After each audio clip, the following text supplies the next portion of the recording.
Option number 1। देखिए, कह रहा प्राथमिक स्तर पर भाषा कौशल का आकलन करने के लिए भाषा अध्यापक को मुख्यतः किस पर ध्यान केंद्रित करना चाहिए? वर्णमाला के अक्षरों को पहचान करना नहीं, विराम चिन्हों का नहीं, उचित गति के साथ बल्कि समझ के साथ पढ़ना, है ना? किस पर? बिल्कुल। तो हो जाएगा इस प्रश्न का राइट आंसर क्या? डी, समझ के साथ पढ़ना। क्लियर है? Question number 2। पठन सीखने में सबसे बड़ी चुनौती प्रेरणा और अच्छा बाल साहित्य पाने की है। इस चुनौती को दूर करने के लिए अध्यापक को गृह कार्य के रूप में प्रतिदिन एक पुस्तक पढ़ने के लिए अप्रेरित करना चाहिए। बी कह रहा है क्या? अभिभावकों को अपने घर में एक छोटा सा पुस्तकालय बनाने के लिए प्रोत्साहित करना चाहिए। और सी, बाल साहित्य की, है ना, तरलता, क्या सरलता होना चाहिए ना, सरलता से उपलब्धता, जिससे पाठ पठन के लिए प्रोत्साहित और रुचि पैदा हो। और डी, विद्यालय के अधिकारियों को चाहिए कि वे बच्चों को पुस्तक मेले ले जाया करें, जिससे कि पुस्तकों को पढ़ने के लिए प्रोत्साहित हों और रुचि पैदा हो।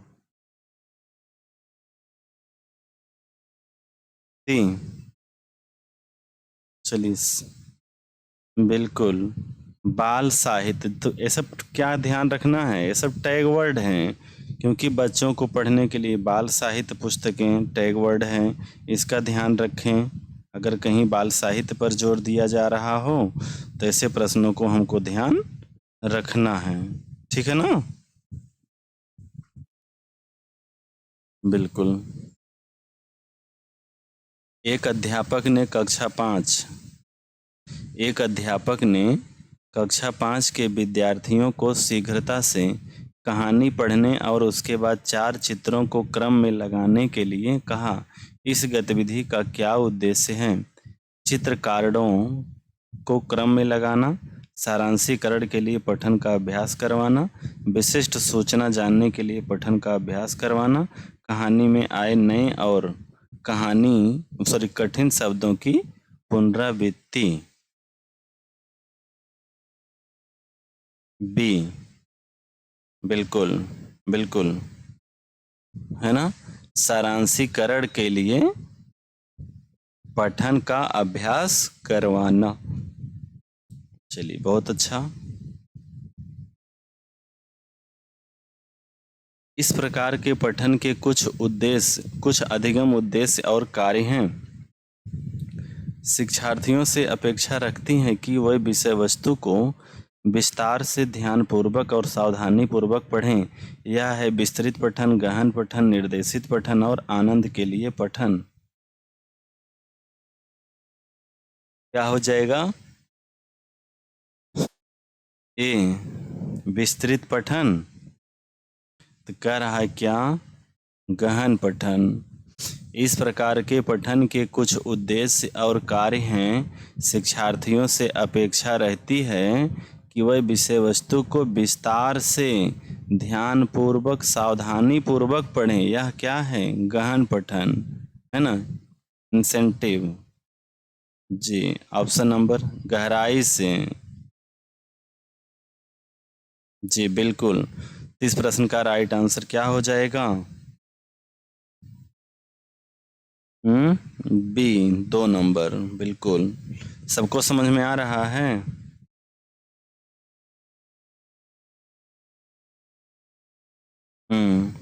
सब लोग बताते चलेंगे, कोई दिक्कत होगा तो पूछिएगा, ठीक है? अगला देखिएगा। बुनियादी चरण में आकलन के उपकरण और प्रक्रियाओं की अभिकल्पना इस तरह होनी चाहिए जिससे जांच पत्र व परीक्षाएं शिक्षार्थियों के लिए स्पष्ट व उचित हो सकें, जो बच्चे के अधिगम अनुभव का सहज विस्तार बन सकें। शिक्षार्थियों की प्रगति का उसके समग्र शिक्षा प्रदर्शन के संदर्भ में वर्णन और विश्लेषण किया जाना चाहिए। अध्यापक सभी शिक्षार्थियों की उपलब्धि का आकलन करने के लिए एक ही विधि का प्रयोग कर सकते हैं। हम्म। सी। कितने लोग का सी है?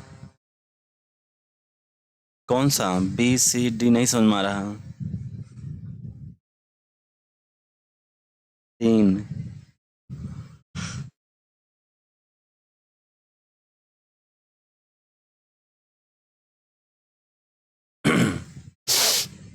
शिक्षार्थियों की प्रगति, जी,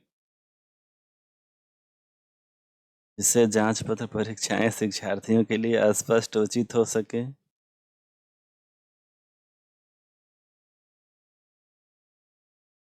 अब तो एक ही बचा ना, जवाब तो एक ही बचा। जो बच्चे के अधिगम अनुभव को सहज विस्तार, तो तो देखिए, हम बताए हैं टैग वर्ड, ध्यान रखिए ना, टैग वर्ड क्या बताए थे? अनुभव एक टैग वर्ड है, एक सहज टैग वर्ड है ना। तो अधिगम अनुभव जो टैग वर्ड हो गया, सहज विस्तार टैग वर्ड हो गया, तो दो दो टैग वर्ड दिख रहे हैं कि नहीं इसमें? तब फिर भी खोज रहे हैं, प्रगति, समग्र प्रदर्शन, वर्णन, विश्लेषण खोज रहे हैं। कक्षा 5 की एक विद्यार्थी कहती है कि मैं अपना काम अध्यापक को देने से पहले सटीकता के लिए अंतिम या फाइनल रूप से भी जांचती हूँ।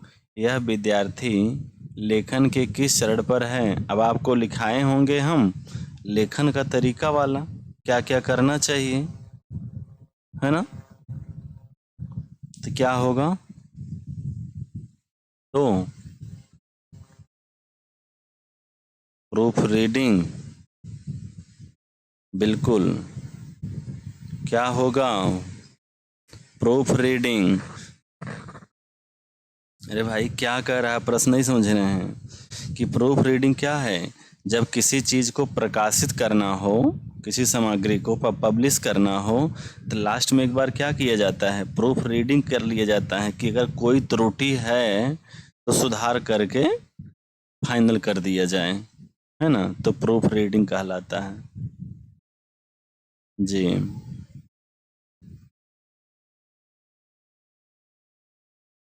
कक्षा 3 की अध्यापिका अपनी कक्षा में पठन कोना सृजित करना चाहती है। बच्चों के लिए पुस्तकों का चयन करते समय निम्नलिखित में से किस प्रश्न को सबसे अधिक महत्वपूर्ण मानता है? हाँ, एक अध्यापक ने शिक्षार्थियों को अपने सहपाठियों से अपनी अभ्यास पुस्तिकाओं की अदला बदली कर जांचने के लिए कहा। इस कार्य का उद्देश्य क्या है? विस्तृत पठन का अभ्यास करवाना, नई शब्दावली के प्रयोग का अभ्यास करवाना, है ना, संरचनाओं का नियंत्रित अभ्यास करवाना, सहपाठी के काम की जांच के लिए कौशल विकसित करना। बताएं। बी। जी, बिल्कुल। क्योंकि देखिए, यहाँ सहपाठी की बात है, सहपाठी की बात है ना, तो सहपाठी यहाँ है, अदला बदली करेगा तो सहपाठी यहाँ भी है कि नहीं? एक अदला बदली किससे होगा? सहपाठी से होगा। अब प्रश्न पूछा गया है 21/1/2024 को पूछा गया है, ठीक है ना, 1 to 5 में। कक्षा 3 की अध्यापिका अपनी कक्षा में पठन कोना सृजित करना चाहती है ना। बच्चों के लिए पुस्तकों का चयन करते समय निम्नलिखित में से किस प्रश्न को सबसे अधिक महत्वपूर्ण मानना चाहिए? क्या इन पुस्तकों के लेखक जाने माने हैं? बाल साहित्य के माननीय लेखक हैं? क्या पुस्तकें कक्षा के अधिकांश विद्यार्थियों के स्वतंत्र पठन स्तर के अनुसार लिखी गई हैं? क्या पुस्तकें तीसरी कक्षा की पठन पाठचर्या के लक्ष्य को संबोधित करने में मदद करेंगी? क्या ये पुस्तकें एक से अधिक निर्देशात्मक प्रसंग में प्रयोग के लिए उपयुक्त हैं?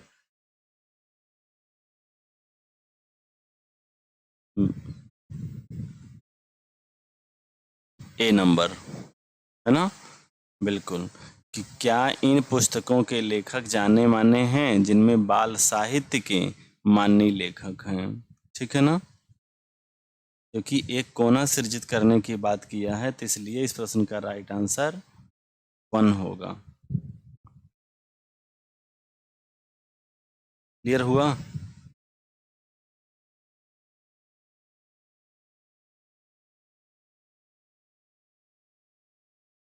चलिए आगे चलते हैं।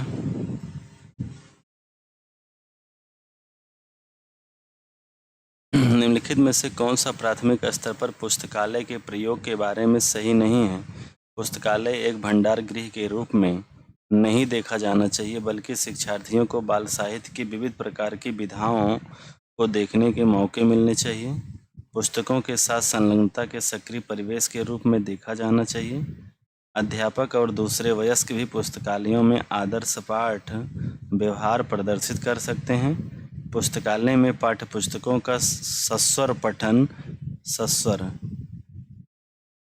सस्वर पठन सर्वाधिक उपयुक्त रूप से हो सकता है। क्या करें? हाँ, 1 4। चलिए कितने लोग का 4 है?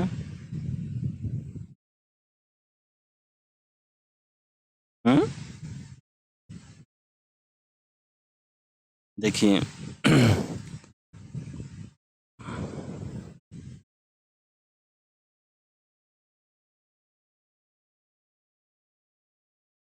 शिक्षार्थियों को बाल साहित्य की विविध प्रकार की विधाओं को देखने के मौके मिलने चाहिए। क्या करें? सही गलत?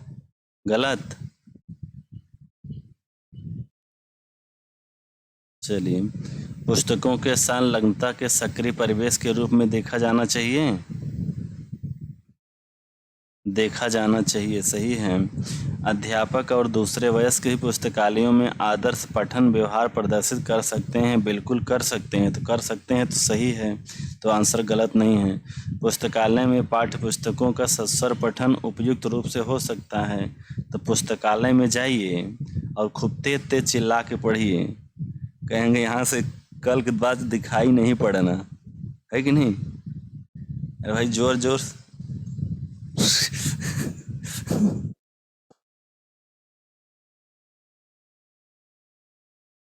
है कि नहीं?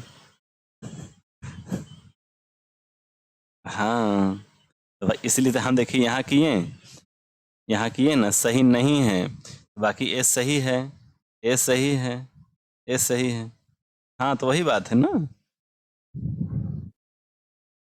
हम्म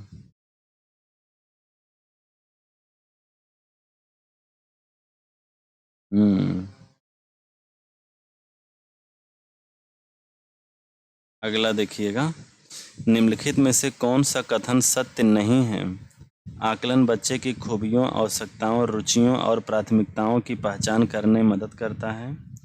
आकलन बच्चे के निष्पादन की संभावनाओं को बढ़ाता है और मध्यवर्तन के माध्यम से आधारभूत सहयोग प्रदान करता है। आकलन शिक्षार्थियों के निष्पादन का कक्षा में परस्पर एक दूसरे के साथ तुलना करने में मदद करता है और आकलन सीखने संबंधी रिक्तियों और सीखने संबंधी कठिनाइयों की शुरुआत पहचान करने में मदद करता है।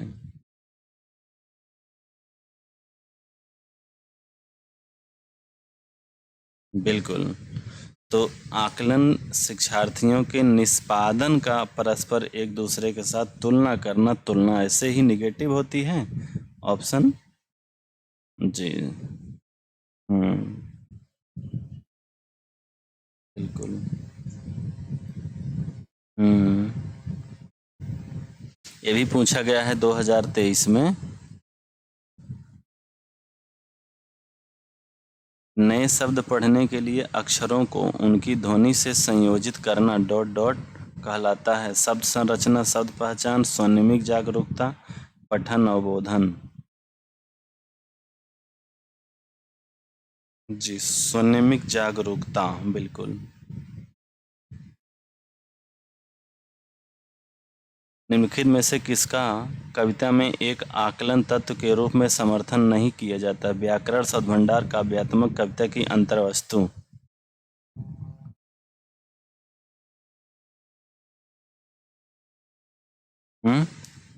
सी नंबर।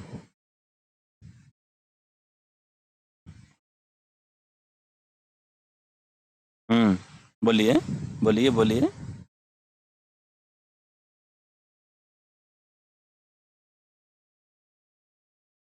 हाँ, तो क्या होगा? तो क्या होगा?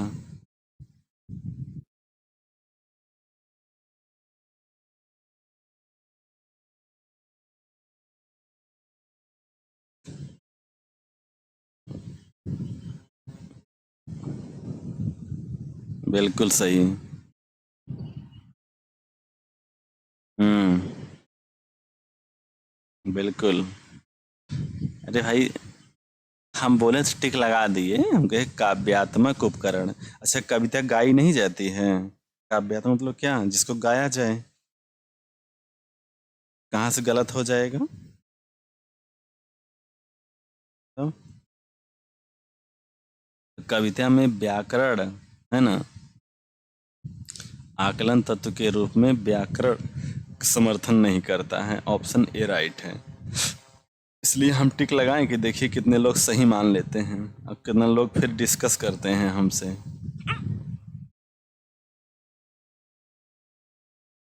एक शिक्षिका कक्षा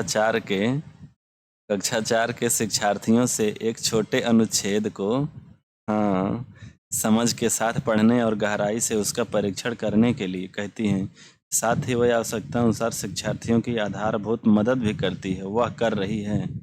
विस्तृत पठन, गहन पहेली, सहयोगी। हैं? सहयोगी। हम्म। चलिए, वह आधारभूत मदद कर रही किसके लिए? गहन पठन के लिए। ठीक है ना? गहन पठन। ठीक। हाँ, इसलिए अभी लास्ट में थ्योरी पढ़ाए थे, इसको हम अच्छे से किस ध्यान रखिएगा। निम्नलिखित में से किसे पोर्टफोलियो आकलन कहेंगे? शिक्षार्थियों के विभिन्न अधिगम कार्यों का संग्रहीकरण व रिकॉर्ड रखना, उनके समग्र आकलन के लिए इनका उपयोग। शिक्षण अधिगम के लिए पूरे वर्ष भर के दौरान प्रत्येक शिक्षार्थी के रिकॉर्ड का संग्रहीकरण। शिक्षार्थियों के सत्रांत परीक्षाओं का उनके समग्र आकलन हेतु उपयोग। पूरे वर्ष औपचारिक परीक्षाओं द्वारा आकलन। हम्म। एक नंबर। आपने पढ़ा है ना, पोर्टफोलियो क्या है? बच्चों के क्रमिक जानकारियों का एक फाइल में रिकॉर्ड रखना। जी।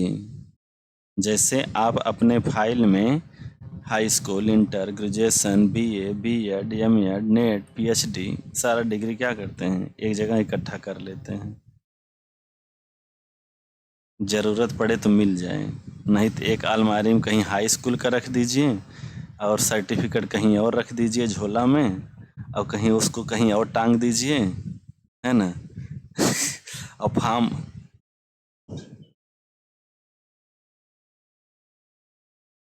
हम्म। इसलिए तो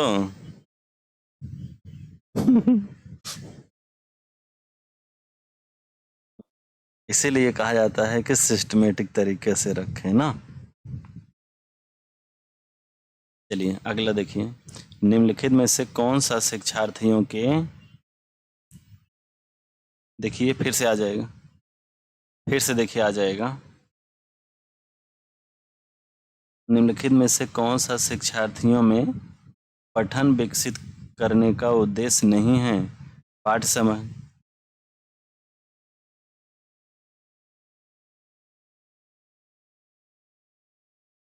क्या हुआ?